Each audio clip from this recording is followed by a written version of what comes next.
आज हम डिस्कस करेंगे application of differentiation in physics. तो यहां पे फिजिक्स में अगर हम मान लीजिए क्लास 11 के चैप्टर्स की बात करें, motion in a straight line और टू डायमेंशन और लॉज ऑफ मोशन, फोर्सेस, तो हर जगह हम इसे अप्लाई कर सकते हैं। एक क्वेश्चन हम लिखने जा रहे हैं, आप सब लोग जरा इस क्वेश्चन को ध्यान से देखिएगा और वीडियो को पॉज करके पहले खुद से ट्राई करिएगा। A body moving, describing motion such that its displacement s is equal to, मान लीजिए लिखा 5t स्क्वायर या 5t प्लस 10t स्क्वायर, मान लीजिए हमने लिखा a body is moving such that its displacement s is equal to this, where t is time function है। t क्या है? टाइम फंक्शन है। Calculate initial velocity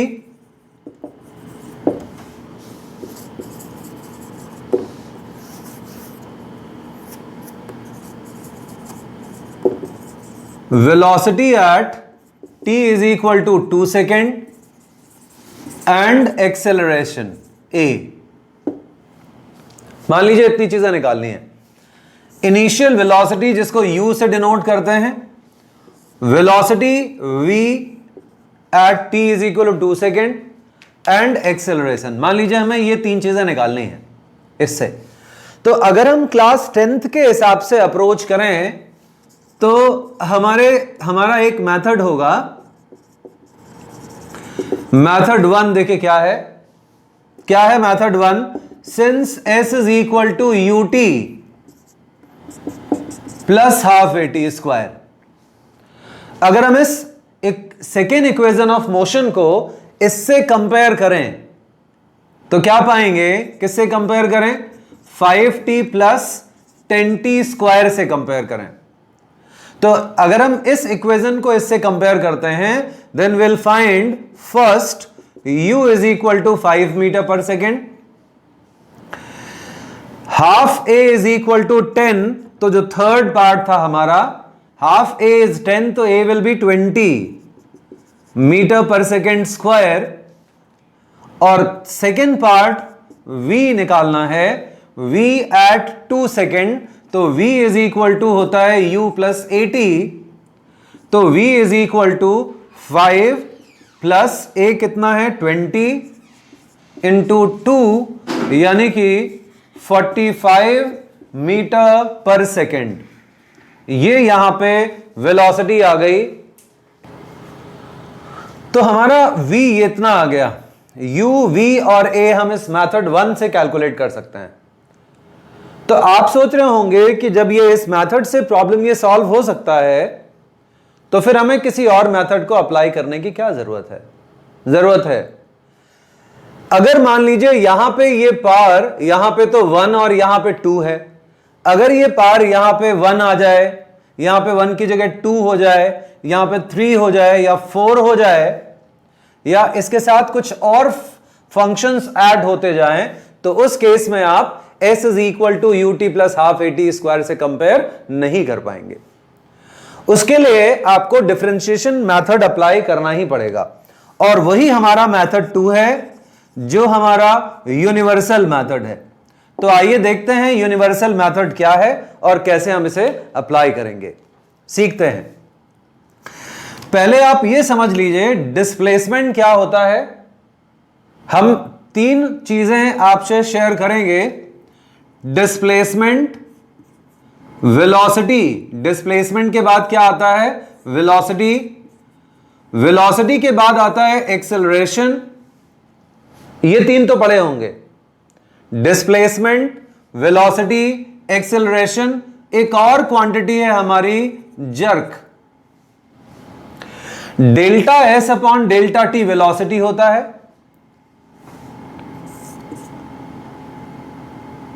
v is equal to होता है delta S upon delta T. अगर ये variation uniform नहीं है, वेरिएबल है, तो आप b की जगह डेल्टा लगाएंगे, डेल्टा की जगह d लगाएंगे, तो v is ds upon dt। Acceleration क्या होता है, delta v upon delta t, और a की जगह क्या लिखेंगे, dv अपॉन dt। तीसरा जर्क है, तो जर्क को हम लिखते हैं dA अपॉन dt। ये अपने कोर्स में नहीं है, लेकिन फिर भी अगर आप कॉम्पिटिशन्स की तैयारी कर रहे हैं तो आपको ये जानना चाहिए जर्क। तो अपने पास तीन फंक्शंस हैं, displacement, velocity and acceleration. Displacement का डिफरेंशिएशन क्या होगा, वेलोसिटी होगी। वेलोसिटी का डिफरेंशिएशन एक्सेलरेशन, एक्सेलरेशन का डिफरेंशिएशन होगा जर्क। तो अब हम यहां पे देखते हैं कि मेथड 2 से इस प्रॉब्लम को कैसे किया जाएगा। यहां पे अपने पास ये डिस्प्लेसमेंट का एक फंक्शन है, वेलोसिटी निकालना है हमें, तो क्या करेंगे, v इज इक्वल टू क्या होता है, ds अपॉन dt। तो हमें करना क्या है, इस s को यहां पे ले आना है, तो 5t प्लस 10t स्क्वायर। तो जैसे हमने पहले मेथड में फंक्शंस को डिफरेंशिएट करते थे वैसे ही डिफरेंशिएट करिए।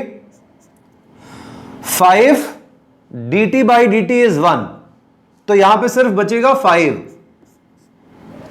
प्लस 10 t स्क्वायर का डिफरेंशिएशन क्या होगा, 2t होगा, तो 10 इंटू 2t यानी कि 20t आ गया। तो वेलोसिटी कितनी आ गई, 5 प्लस 20t, ये आ गई वेलोसिटी। एक्सेलरेशन बाद में निकालते हैं। अब यहां पे हमें दो चीजें देखनी है, सबसे पहले इनिशियल वेलोसिटी। तो इनिशियल वेलोसिटी क्या होती है, initial velocity is velocity at t is equal to 0, यानी कि u इज इक्वल टू कितना आ जाएगा, अगर आप t की वैल्यू 0 लेंगे तो ये आ जाएगा 5 प्लस 20 इंटू 0, तो 5 मीटर पर सेकेंड। पहला आंसर हमारा आ गया 5 मीटर पर सेकेंड। दूसरा देखते हैं, अगर हमें निकालना है velocity at t is equal to 2 second, तो भाई second velocity at t is equal to 2 second कितना आएगा, 5 प्लस 20 इंटू 2 यानी कि 45 मीटर पर सेकेंड। एग्जैक्टली वही वैल्यू आ रही है जो पहले वाले केस में आई थी। थर्ड हमें क्या निकालना है, एक्सेलरेशन। एक्सेलरेशन क्या होता है, dv अपॉन dt। v की वैल्यू कितनी निकाली थी हमने, ये v थी, यहां पे ये v नहीं लेंगे, ये वाली लेंगे, वेरिएबल वाली। सो d by D T of 5 plus 20t। अब यहां पे दो फंक्शंस हैं इसमें साथ में, कांस्टेंट का डिफरेंशिएशन होगा 0, इसका कितना आएगा, 0 आएगा, d by D T of constant 0, और इसका डिफरेंशिएशन 20 बाहर आ गया क्योंकि कांस्टेंट है इस फंक्शन के साथ, और dt by D T is 1, तो 20 इंटू 1 आ गया, तो कितना आ गया आंसर, 20 मीटर पर सेकेंड। ये आंसर आ जाएगा, एक्सेलरेशन आ जाएगा, जो पहले वाले केस में भी हमने कंपेयर करके उतना ही u v इनिशियल वेलोसिटी और फाइनल वेलोसिटी निकाली थी। तो मेथड 2 का अपना यही एक अप्रोच है जो हमने आपको यहां पे डिस्प्ले किया हुआ है। अब एक और एग्जांपल इससे रिलेटेड देख लेते हैं, थोड़ा सा और अच्छा कंसेप्ट हो जाएगा। आइए देखें, मान लीजिए सेम क्वेश्चन था,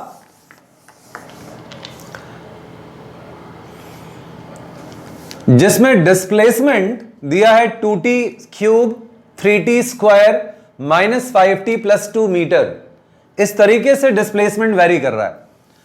अब आपको यहां पे चार चीजें निकालनी है, initial displacement, initial velocity, velocity at t is equal to 1 second, and acceleration at t is equal to 2 second.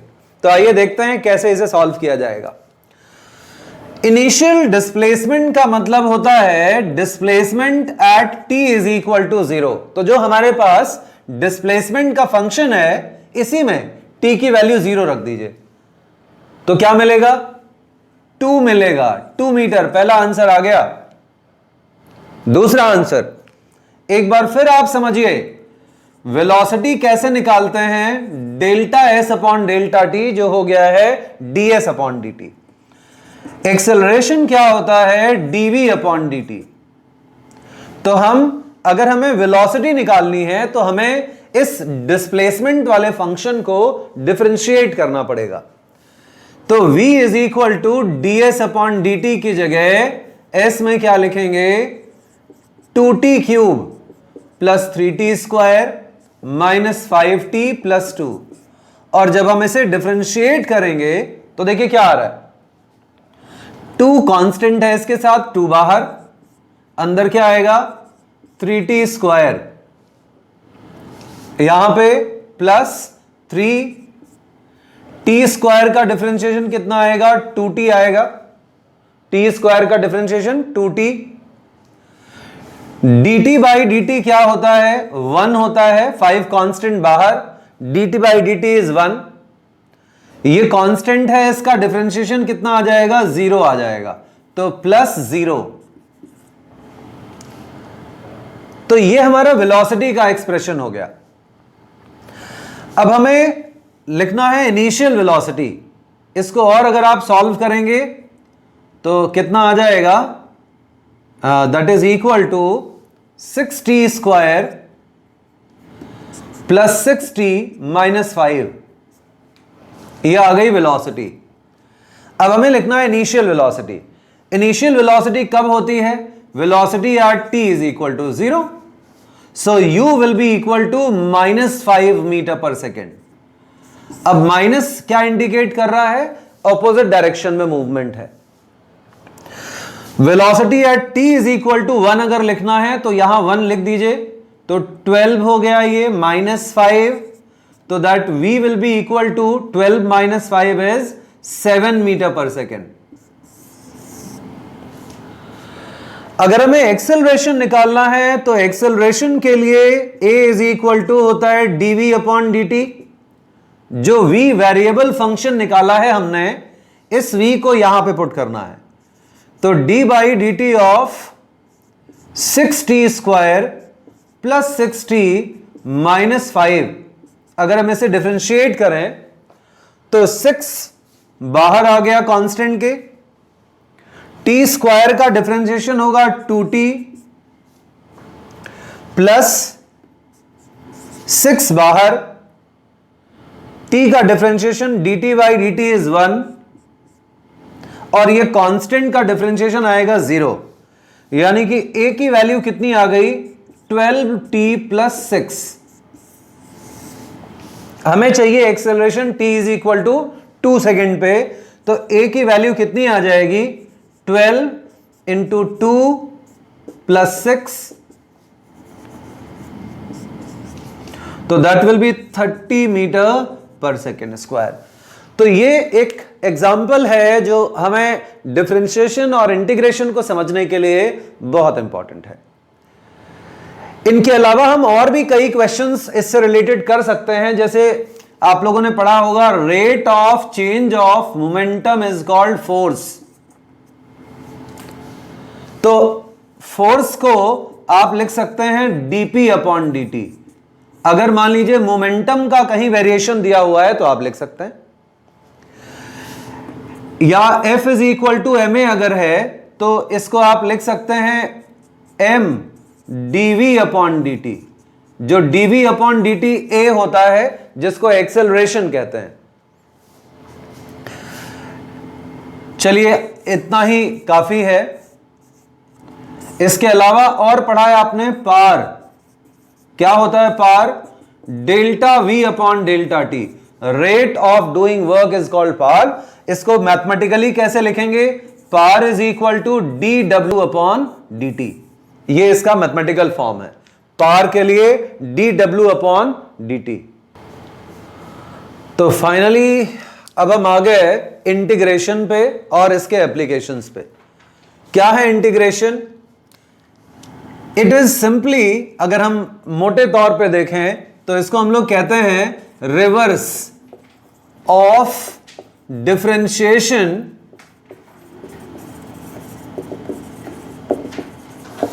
Is called integration. ये इंटीग्रेशन दो तरह का होता है, एक होता है इनडेफिनिट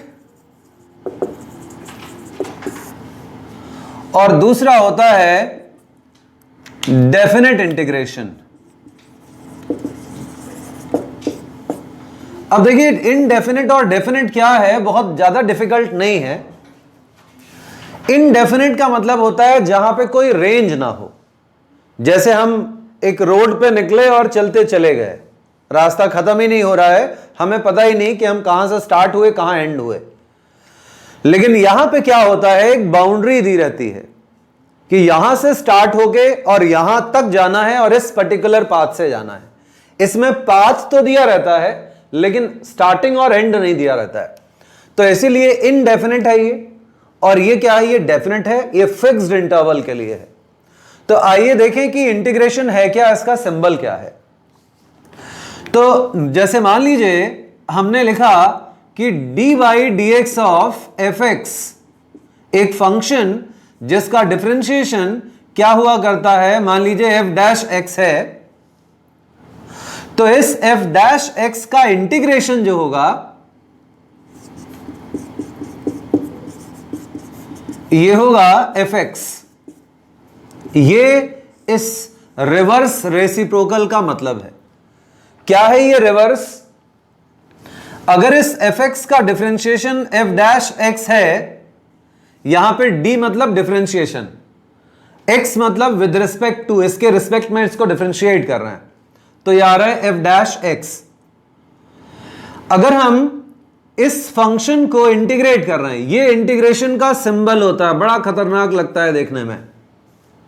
अभी तो आप लोगों के लिए 10th से 11th में आए हैं, तो आपके लिए बहुत डिफिकल्ट है, इस सांप से कम नहीं है, जहरीला सांप है ना। तो f डैश x dx इसका इंटीग्रेशन, ये फंक्शन था, ये डिफरेंशिएशन था और ये वेरिएबल था, यहां पे इसको डिफरेंशिएट करके ये फंक्शन आया। अब इस फंक्शन का इस x के रिस्पेक्ट में इंटीग्रेशन का ये सिंबल है, इंटीग्रेशन क्या होगा, fx होगा। फॉर एग्जांपल हम दो कॉलम बनाते हैं, एक में लिखेंगे डिफरेंशिएशन और एक में लिखेंगे इंटीग्रेशन, और साथ साथ समझेंगे। dy dx of sine x कितना था, cos x था, तो cos x का इंटीग्रेशन क्या होगा, ये होगा sin x। cos x का इंटीग्रेशन sin x। देखिए रिवर्स आ गया। एक और एग्जांपल देखें, dy dx of cos x is equal to minus sine x था। dy dx of cos x minus sine x है, तो इंटीग्रेशन ऑफ साइन x क्या होगा, ये फंक्शन ये वेरिएबल, ये फंक्शन ये variable is equal to minus cos x होगा। dy dx of log x 1/x था, तो 1/x का इंटीग्रेशन क्या होगा, log x होगा। इसी तरीके से जितने भी डिफरेंशिएशंस थे सबके रिवर्स क्या होते हैं, इंटीग्रेशन होता है। यहां पे dy dx of x to the power n is equal to nx to the power n minus 1 था, और जो बहुत कॉमन, जो सबसे इंपॉर्टेंट वाला इंटीग्रेशन है वो यही है, x to the power n dx। अब यहां पे अगर आप इसको इंटीग्रेट करेंगे तो डेफिनेटली यही आएगा, लेकिन हम n पावर वाले के लिए एक फॉर्मूला लिख रहे हैं, उसको याद रखिएगा, x to the power n plus 1 upon n plus 1, ये याद रखिएगा। यहां पे nx to the power n minus 1 था, और यहां पे इसका डिफरेंशिएशन क्या है, x to the power n plus 1 upon n plus 1। तो ऐसे और भी इंटीग्रेशंस हैं जिनके लिए, जिनको हम आपको एक्सप्लेन कर देंगे, फॉर्मूला वीडियो के लास्ट में ऐड कर देंगे, आप पॉज करके पढ़ लीजिएगा, नोट कर लीजिएगा, किसी भी बुक में ये बेसिक फॉर्मूले मिल जाते हैं। क्योंकि किसी भी कांस्टेंट का डिफरेंशिएशन जो होता है वो 0 होता है। तो किसी वैल्यू का इंटीग्रेशन जब हम करते हैं तो इसके साथ एक इंटीग्रेशन कांस्टेंट आता है जिसका डिफरेंशिएशन c 0 होगा और जो इसमें दिखेगा नहीं। तो जब भी हम कोई इनडेफिनिट इंटीग्रेशन सॉल्व करते हैं तो उसको हम उसके साथ में एक इंटीग्रेशन कांस्टेंट भी यूज करते हैं। ये क्या है? इट इज इंटीग्रेशन कांस्टेंट, याद रखना है, इंटीग्रेशन कांस्टेंट। हर एक इंटीग्रेशन के साथ सॉल्व करेंगे। अब डेफिनेट इंटीग्रेशन क्या है, आइए डेफिनेट पे ध्यान दें। डेफिनेट कैसे समझेंगे? तो डेफिनेट में जैसे मैंने बताया कि एक बाउंड्री होती है। जैसे मान लीजिए हम एक पर्टिकुलर फंक्शन, यही वाला एक फंक्शन ले लेते हैं। मान लीजिए हमने लिखा integrate cos x dx from, या और सिंपल मान लीजिए हमने लिखा integrate x square dx from x is equal to 1 to x is equal to 3। मान लीजिए हमने ये इंटीग्रेट करना है। यहां पे एक बाउंड्री रहेगी, एक रेंज रहेगा x का, कहां से कहां तक? x इज इक्वल टू 1 से लेके x इज इक्वल टू 3 तक मान लीजिए एक एग्जांपल के तौर पे लिया है। अगर हम ये वाला फॉर्मूला यूज करें x to the power n, तो एक पावर बढ़ जाएगा, सेम वैल्यू से डिवाइड हो जाएगा। तो यहां पे क्या आएगा? x to the power 2 plus 1 यानी कि 3 divided by x divided by 3, ये आ जाएगा। यहां पे x की जगह क्या रखना है? 2 रखना है। x की जगह 2 रखना है तो क्या आ जाएगा? x to the power 2 plus 1 upon 2 plus 1। Video को पॉज करके समझ लीजिए, फिर आगे बढ़िएगा। तो यहां पे limit x is equal to 1 to 3 है। हम इसे 1 टू 3 ऐसे भी लिख सकते हैं, या x इज इक्वल टू 1 से x इज इक्वल टू 3 भी लिख सकते हैं। अब अगर हम ये वैल्यूज इसमें पुट करें तो देखिए क्या आएगा। कैसे पुट करेंगे? एक बार हम अपर लिमिट, इसको कहते हैं upper limit UL, upper limit, इसको कहते हैं lower limit LL, lower limit.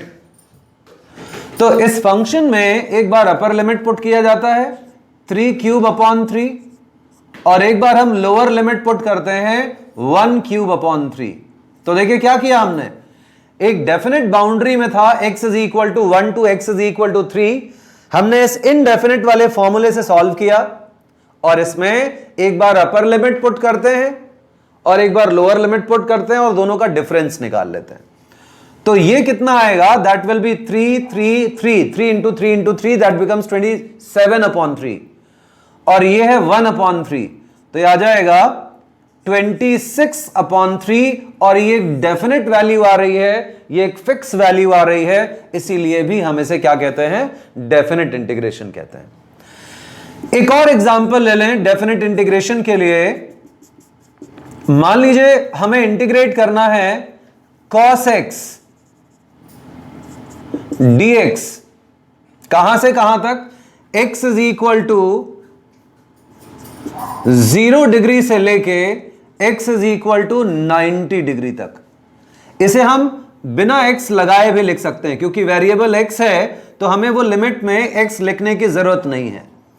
लिख देंगे 0 डिग्री टू 90 डिग्री सपोज। ये लोअर लिमिट, ये अपर लिमिट। यहां आ जाइए इनडेफिनेट में, साइन का डिफरेंशिएशन कॉस होता है, कॉस का इंटीग्रेशन साइन होता है। तो यहां पे कॉस का इंटीग्रेशन क्या आएगा? साइन एक्स आएगा। Limit 0 to 90। अब क्या करना है? एक बार अपर लिमिट पुट करेंगे, क्या आएगा अपर लिमिट? साइन 90 माइनस एक बार लोअर लिमिट पुट करेंगे साइन 0। साइन 90 की वैल्यू क्या होती है? 1। साइन 0 की वैल्यू क्या होती है? 0। So this will be equal to 1 only. क्या आ गया आंसर? 1 आ गया। तो ये इसके लिए इंटीग्रेशन है, और ये मायने है, ये मीनिंग है किसका? डेफिनेट इंटीग्रेशन का। तो ये है इंटीग्रेशन। अब हम इसमें इसके कुछ एप्लीकेशंस पढ़ने जा रहे हैं और ये एप्लीकेशन हमारे कहां पे हैं? Motion in a straight line में है। तो हम motion in a straight line में इन चीजों को डिस्कस नहीं करेंगे। तो अभी हम सिर्फ एप्लीकेशन ही नहीं पढ़ रहे हैं, बल्कि हम motion in a straight line भी साथ में पढ़ रहे हैं। इसको भी ध्यान रखिएगा, दोबारा नहीं बताया जाएगा। इसका जो सबसे इंपॉर्टेंट एप्लीकेशन है वो है proof of equation of motion by integration method. Class 10th में हमने proof of equation of motion by graph method किया था।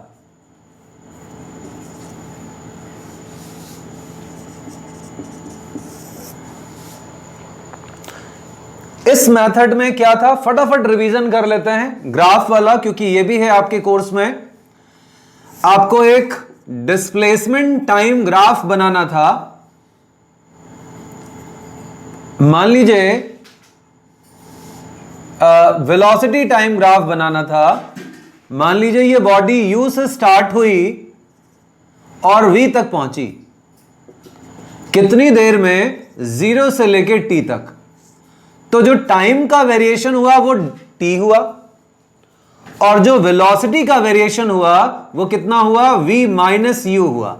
यहां से लेके यहां तक v है और यहां से लेके यहां तक u है, तो ये कितना हुआ? v minus u। हमने अभी पढ़ा था कि एक्सेलरेशन क्या होता है, ये होता है स्लोप, यानी dv अपॉन dt और dv अपॉन dt और delta v upon delta t। So this will B v minus u, और यहां पे ये क्या है? 0 से स्टार्ट हुआ t तक गया, और हम जब इसे क्रॉस मल्टीप्लाई करते हैं तो v is equal to u plus A T आ जाता है। ये हमारा फर्स्ट इक्वेशन था। सेकेंड इक्वेशन के लिए क्या पढ़ा था हमने कि वेलोसिटी टाइम ग्राफ में जो ये एरिया होता है, दैट एरिया इंडिकेट्स डिस्प्लेसमेंट। क्या होगा इस ट्रेपेजियम का area? Half into sum of parallel lines. दो पैरेलल लाइंस, एक ये है और एक ये है। इसकी वैल्यू है u और इसकी वैल्यू है v। तो half into sum of parallel lines into height. Height कितना है? t है। अब आप v की जगह पुट कर दीजिए u प्लस ए टी, तो आ जाएगा s is equal to half u plus A T into T. So s will be equal to ut plus half A T square आ गया। ये हमारा सेकेंड इक्वेशन निकालने का तरीका है। थर्ड इक्वेशन कैसे निकालते हैं? Squaring this equation. अगर हम इस v स्क्वायर को और u प्लस ए टी को स्क्वायर करें तो यहां पे देखिए आएगा u square plus A square T square plus 2u A T, और यहां पे इसमें अगर हम कॉमन ले लें, कॉमन क्या ले सकते हैं?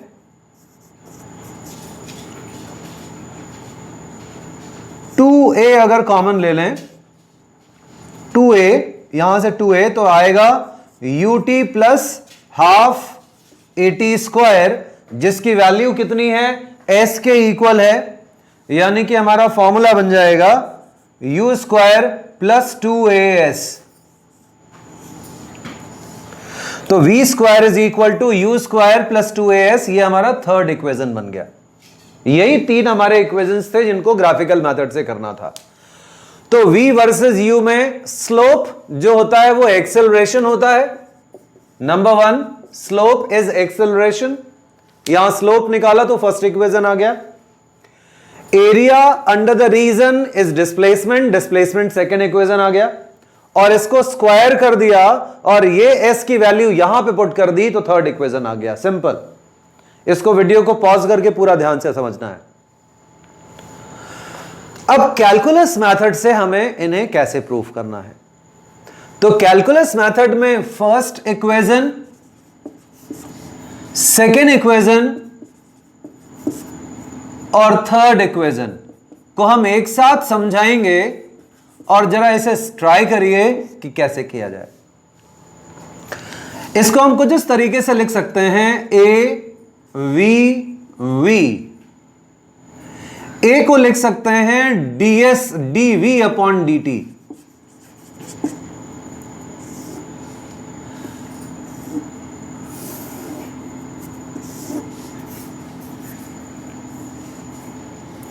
v को लिख सकते हैं ds अपॉन dt, और ये v भी क्या है, ds अपॉन dt ही है। इसमें dv को अगर हम सब्जेक्ट बना लें तो देखिए क्या बनेगा, dv is equal to a dt, dv is equal to a dt। और अगर हम इसे इंटीग्रेट कर दें तो देखिए क्या इक्वेशन बनेगा, दोनों तरफ इंटीग्रेशन सिंबल, इधर dv is equal to a constant है तो बाहर आ जाता है, जैसे डिफरेंशिएशन में बाहर आता है। यहां पे वेलोसिटी u से लेके v तक वेरी हो रही है और टाइम 0 से लेके t तक वेरी हो रहा है। एक कार चल रही है जो इनिशियल वेलोसिटी u थी, फाइनल v था, 0 से स्टार्ट हुआ t तक पहुंचा। तो यहां पे ये ऐसे इंटीग्रेट कर दिया। इंटीग्रेशन ऑफ dv का मतलब होता है इंटीग्रेशन ऑफ 1 dv, क्योंकि dx बाई dx इज 1, तो 1 का इंटीग्रेशन x आएगा। ऐसे ही यहां पे इंटीग्रेशन ऑफ dv का मतलब क्या हो गया, हम ये लेफ्ट साइड में रब कर रहे हैं और इसके बाद का कैलकुलेशन हम आपको बाद में समझाते हैं। इसके बाद इसमें देखिए क्या करिए,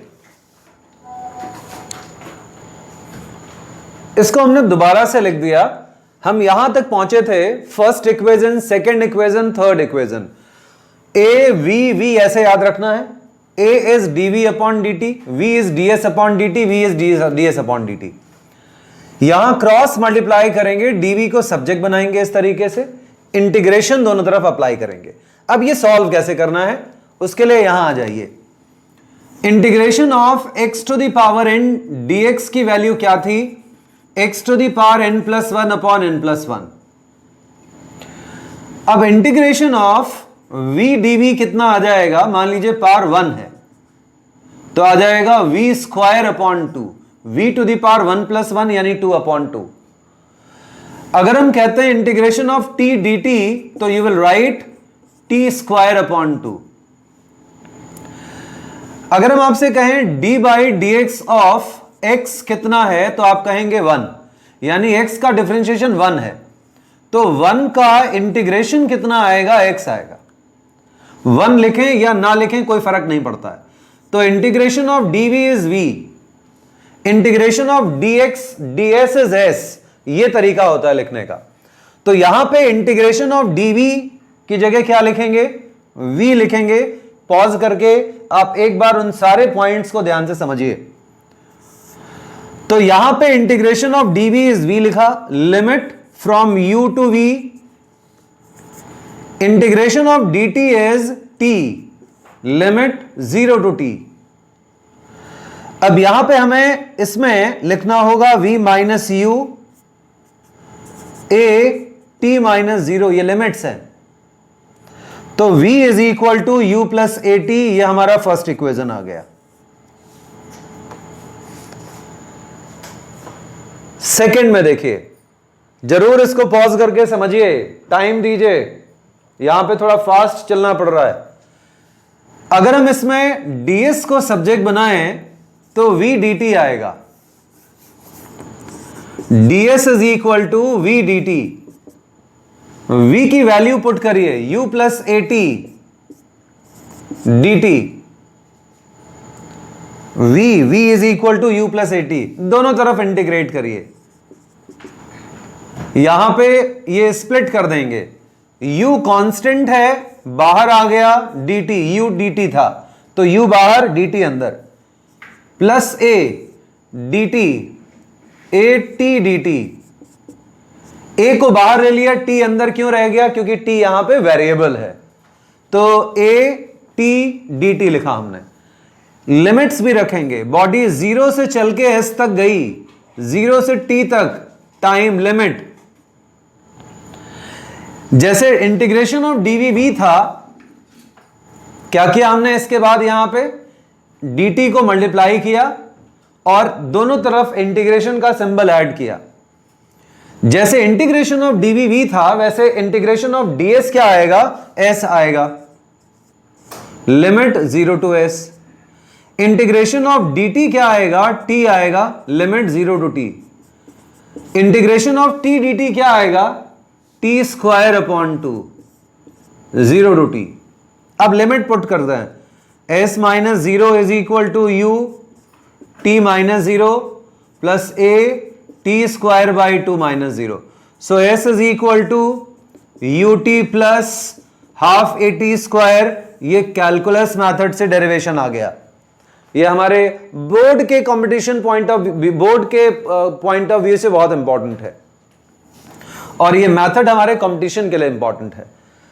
अब हमारी थर्ड इक्वेशन आती है, इसको भी हमने v is equal to d s upon D t से स्टार्ट किया है। फर्स्ट लाइन ही हमें याद करनी है। अगर हम इसमें dv मल्टीप्लाई या डिवाइड कर दें तो कोई फर्क पड़ेगा? नहीं पड़ेगा। अब हम इसको लिख सकते हैं v is equal to d s upon dv upon dt। इन दोनों को आपस में इंटरचेंज कर लें, तो dv upon dt into d s upon dv लिख दिया। dv अपॉन dt आएगा acceleration a ds upon dv। अब v dv is equal to a ds लिख दिया। अब इसे इंटीग्रेट करिए, a बाहर है क्योंकि a कांस्टेंट है, वेरिएबल s है। अगर यहां s भी साथ में होता जैसे यहां पे था, यहां पे dv v वेरिएबल है तो v को अंदर रहने दिया, यहां पे s है तो a कांस्टेंट हो गया, बाहर आ गया ds। यहां पे v से u से v वेरी कर रहा है बॉडी की वेलोसिटी, और डिस्प्लेसमेंट 0 से s। तो इंटीग्रेशन ऑफ v dv कितना है? v square by 2 limit u to v is equal to integration of ds कितना आएगा? इंटीग्रेशन ऑफ ds s आएगा, जैसे इंटीग्रेशन ऑफ dv v है, 0 टू s। अब क्या करना है? इसमें लिमिट पुट कर देना है, आंसर आ जाएगा। कैसे लिमिट पुट करेंगे? यहां लिख देते हैं थोड़ी सी जगह में, v square upon 2 minus u square upon 2 is equal to a s minus 0, यानी v square is equal to u square plus 2as। ये हमारा थर्ड इक्वेशन का प्रूविंग हो गया। तो ये बेसिक एप्लीकेशन है यहां पे इंटीग्रेशन के लिए। इसके अलावा और भी बहुत सारे एप्लीकेशंस हैं इंटीग्रेशन और डिफरेंशिएशन में। इससे रिलेटेड कुछ बेसिक प्रॉब्लम्स, कुछ एप्लीकेशन बेस्ड प्रॉब्लम्स हम इस वीडियो के बाद आपको इसके साथ अटैच कर देंगे। तो ये हमारे टोटल जो बेसिक मैथमेटिक्स का मेन जो चीजें थी वो हमने आपसे डिस्कस कर ली। इसके अलावा और भी कुछ बेसिक फॉर्मूले हैं ट्रिग्नोमेट्री में, लॉग में, जो आप समझ सकते हैं। क्वाड्रेटिक इक्वेशन में वो आप अपने आप से कुछ फॉर्मूले याद करिए। तो अब हम अपने अगली क्लास में प्योर फिजिक्स में एंटर करेंगे, बल्कि अभी हम वेक्टर आपको पढ़ाएंगे पहले। तो अगली क्लास में हम वेक्टर से स्टार्ट करेंगे। वेक्टर सीखे, बेसिक्स वाली जो चीजें हैं वो तो आप कर ही लेंगे। तो अब हम अगली क्लास में वेक्टर से डिस्कस करेंगे। Thank you.